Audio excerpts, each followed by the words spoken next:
Good morning students, मैं श्री गुप्ता और आज हम पढ़ रहे थे भारत की जलवायु का पार्ट 4 और इसके अंतर्गत आज हम पढ़ेंगे जलवायु प्रदेश, भारत के जलवायु प्रदेश। तो देखिए जलवायु प्रदेश, तो आपको पता है कि भारत की जो जलवायु उष्ण कटिबंधीय प्रकार की है, उष्ण कटिबंधीय मानसूनी प्रकार की जलवायु है और विश्व की लगभग सभी प्रकार की जलवायु की सूक्ष्म विशेषताएं भारत की जलवायु में पाई जाती है ना।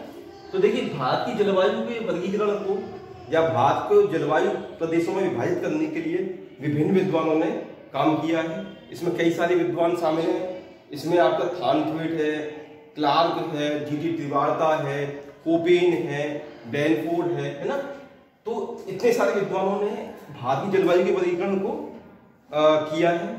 परंतु देखिए कुछ जो जलवायु वेदता है उनका वर्गीकरण ज्यादा मान्य है। उसी आधार पर देखिए सबसे पहले जो भारत की जलवायु के वर्गीकरण का प्रयास किया था वो H.E. ब्लैनफोर्ड महोदय ने किया था और ये 1889 में किया था। उसके बाद भारत की जलवायु के वर्गीकरण को कोपेन द्वारा किया गया वर्गीकरण ज्यादा मान्य माना जाता है। कोपेन ने भी जलवायु का वर्गीकरण किया था अपना और ये दिया था सन 1918 ईस्वी में। तो कोपेन का जलवायु वर्गीकरण है वो उन्होंने यहाँ पर काफी व्यापक मात्रा में जो है अध्ययन किया और उन्होंने यहाँ पर भारत में विश्व की लगभग सभी जलवायु विशेषताओं को यहाँ पर संकेत दिया था उन्होंने। और यहाँ पर जलवायु के वर्गीकरण करते हुए उन्होंने मुख्य रूप से भारत की जलवायु को 3 भागों में डिवाइड किया: आर्द्र जलवायु, शुष्क जलवायु और अर्ध शुष्क जलवायु।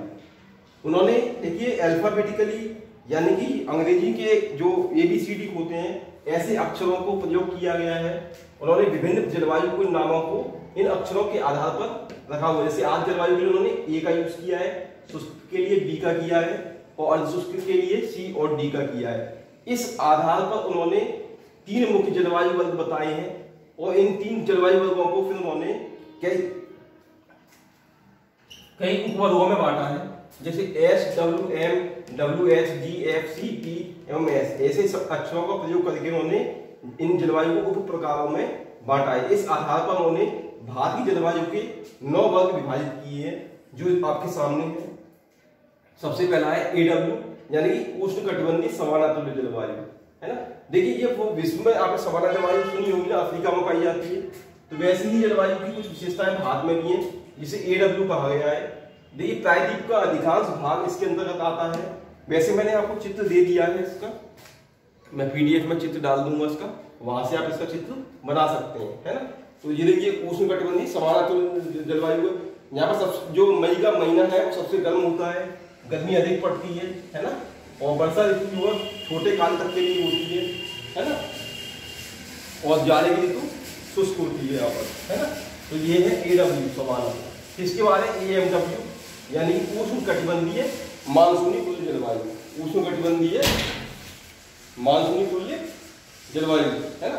देखिए इसमें क्या होता है कि जाड़े की शुष्क ऋतु की अवधि छोटी होती है, जाड़े की शुष्क ऋतु की अवधि छोटी होती है परंतु इसमें वर्षा अधिक होती है, जैसे सदाबहार वर्षावन होते हैं, है ना। इसमें वर्षा अधिक होती है, सदाबहार वर्षावन होती है। इस प्रकार की जलवायु पश्चिमी घाट पर, मालाबार तट पर, है ना, तमिलनाडु पठार पर, त्रिपुरा और मिजोरम में पाई जाती है AMW। इसके बाद है AS का मतलब यहाँ पर ये जलवायु देगी है AS, इसे कहते हैं उष्ण कटिबंधीय आर्द्र। यानी इसमें क्या होता है, ग्रीष्म काल तो शुष्क होता है और शीतकाल में वर्षा होती है। जैसे भारत का कोरोमंडल तट इस जलवायु प्रदेश के अंतर्गत आता है, AS के अंतर्गत आता है। इसके बाद है BSHW यानी अर्धशुष्क स्टेपी, है ना। इसमें देखिए अर्धशुष्क दशाएं पाई जाती हैं। वर्षा तो होती है परंतु वर्षा की मात्रा पर्याप्त नहीं होती है और कटीली वनस्पतियां लगभग पाई जाती हैं राजस्थान के पूर्वी भाग में और आपके प्रायद्वीप के वृष्टि छाया क्षेत्रों में। इस प्रकार की जलवायु पाई जाती है। इसके बाद है BWH यानी उष्ण मरुस्थलीय जलवायु। देखिए इसमें क्या होता है कि बारिश की मात्रा बहुत ही कम होती है, 10 सेंटीमीटर के आसपास या 25 सेंटीमीटर से कम, है ना। और इसमें क्या होता है कि बहुत ही कटीली झाड़ियां उगती हैं और रेतीले टीले पाए जाते हैं। और इस प्रकार की जलवायु वो पश्चिमी राजस्थान के बीकानेर, जैसलमेर, है ना, इन जिलों में पाई जाती है। इसके बाद CWG है यानी मध्य तापीय या गंगा तुल्य जलवायु। देखिए इस प्रकार की जलवायु जो है वो गंगा के मैदानी भाग में पाई जाती है। इस ऋतु में क्या होता है, शीतकाल होता है वो शुष्क होता है, शीतकाल होता है वो शुष्क होता है, और वर्षा कुछ विशेष महीनों में ही प्राप्त होती है ना। और इसके बाद है DFC यानी कि शीतल आर्द्र जाड़े की जलवायु। देखिए इस प्रकार जलवायु क्या होता है कि जो ग्रीष्मकाल होता है वो शुष्क होता है, और जो जाड़े की ऋतु होती है वो आर्द्र होती है ना। जाड़े की ऋतु क्या होती है, वो आर्द्र होती है। इस प्रकार की जलवायु वो सिक्किम और अरुणाचल प्रदेश में पाई जाती है। इसके बाद देखिए ई, इसको हम ध्रुवीय या पर्वतीय जलवायु कहते हैं। इस प्रकार की जलवायु वो ध्रुवीय क्षेत्रों में या पर्वतीय क्षेत्रों में पाई जाती है।